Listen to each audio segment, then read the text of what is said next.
Frankfurt. Di suatu siang yang cerah, senangnya hatiku merasakan hangatnya sinar mentari, sumber kehidupan yang tak ternilai harganya.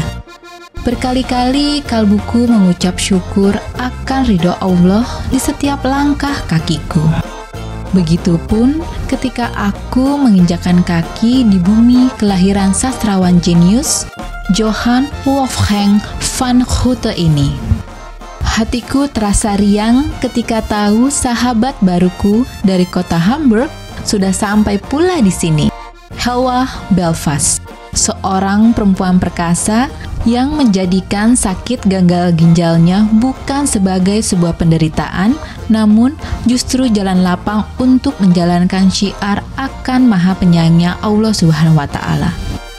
Nah, itu dia. Ingin aku segera menyapanya. Assalamualaikum Bu Helwa. Waalaikumsalam. Regina. Saya Helwa. Kita ketemu juga ya? Iya, Alhamdulillah. Bu Helwa terlihat sehat. Hari ini bukan jadwal untuk cuci darah? Bukan, hari ini libur. Saya Selasa, Kamis, Sabtu, Minggu libur. Jadi Senin, Rabu, Jumat baru jadwal cuci darah. Iya. Subhanallah, tapi tidak terlihat sakit. Alhamdulillah. Bagaimana waktu itu Ibu ketika mendapatkan vonis dari dokter kalau Ibu kena penyakit ginjal? Iya, tentu saja dunia rasanya kiamat ya. Pertama, saya punya anak 4. Yang kecil saat itu belum 3 tahun. Sementara saya di sini cuma bersama suami dan anak-anak. Dan 3 anak yang itu juga masih usianya belum dewasa. Tentu saja dunia serasa kiamat. Apa yang harus saya lakukan dengan ini semua? Saudara jauh, semua di Indonesia. Suami saya juga orang Indonesia. Jadi dan niat saya pun merantau di sini, saya tidak ingin lama. Saya adalah pegawai negeri di Indonesia, jadi cuti di luar tanggungan negara. Saya ingin segera balik, tapi tepat di saat saya niat cuti 5 tahun, saya kena gagal ginjal. Ya, dari situ kalau saya tidak bangkit, siapa yang akan mengurus anak-anak saya? Gagal ginjal telah memaksa Helwa menyusun kembali sebuah kehidupan baru, bukan hanya kehidupan dirinya, pun suami dan 4 anaknya. Di sini semua sendiri, ya. Kita nggak ada, orang tua nggak ada, saudara nggak ada, pembantu saya juga nggak punya. Dari situlah saya berusaha untuk bangkit dan menyusun kembali kehidupan saya yang baru. Kalau dulu dalam seminggu saya punya 7 hari yang bisa saya susun semaunya saya. Boleh bilang sekarang 3 hari itu udah untuk cuci darah, dan biasanya setelah cuci darah itu kepala pusing. Saya mulai cuci darah dari pagi, berangkat setengah 6, saya pulang jam 12, setelah itu harus istirahat dulu, kira-kira sore jam 5 baru bisa normal kembali.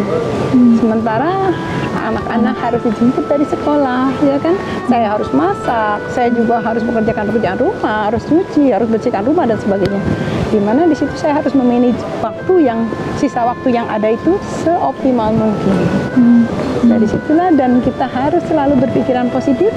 Ada rahasia di balik ini yang Allah berikan untuk kita. Oleh kata itu, saya harus mencari rahasia di balik itu. Tentu saja saya bertemu dengan sahabat-sahabat yang begitu membesarkan hati saya. Juga saudara-saudara saya walaupun di Indonesia, saya kontak lewat telepon yang selalu membesarkan hati.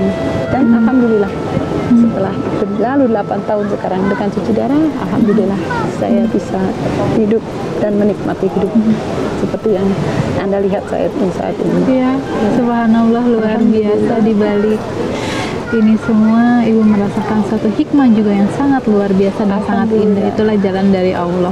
Alhamdulillah, anugerah yang terindah untuk Ibu Helwa dan juga keluarga. Tapi kita sebagai muslimah ketika menerima sesuatu hal yang memang rasanya saya tidak sanggup pada saat itu gitu, atau mungkin terlontar dari hati Ibu yang merasa kenapa harus saya ya Allah gitu. Pasti ada. Itu satu pertanyaan yang normal saya rasa ya. Tentu saja saya sebagai manusia saya juga bertanya seperti itu. Kebetulan saya ketemu dengan seorang dokter Indonesia, dia spesialis ginjal. Dia yang membesarkan hati saya. Dia bilang stop dengan pemikiran seperti itu. Stop, yang kita pikirkan adalah ke depan. Bagaimana kita mengatur kehidupan kita ke depan ini. Dari situ saya pikir dia aja bukan orang muslim, tapi dia bisa berpikiran sebagai seorang muslim. Dan saya ingat kembali di Quran surat Al-Baqarah di ayat terakhir, Allah katakan la yukallifullahu nafsan illa wus'aha. Jadi Allah tidak akan berikan cobaan kalau memang kita tidak mampu menjalaninya. A'udzu billahi minasy syaithanir rajim. La yukallifullahu nafsan illa wus'aha. لها ما كسبت وعليها ما اكتسبت. Jadi dari situ saya mencoba untuk bangkit dan saya cari hikmah itu, harus dicari. Bukan saya apa ya, saya tidur ipaknya apa ya, saya harus cari apa hikmah di balik ini yang harus saya susun gitu. Jadi dari situ saya coba untuk bangkit dan alhamdulillah rasanya keberkahan waktu itu saya dapatkan sekarang. Bukan saat saya sehat dulu, yang saya punya waktu yang banyak yang free, tapi saat ini saya mendapatkan keberkahan waktu yang luar biasa.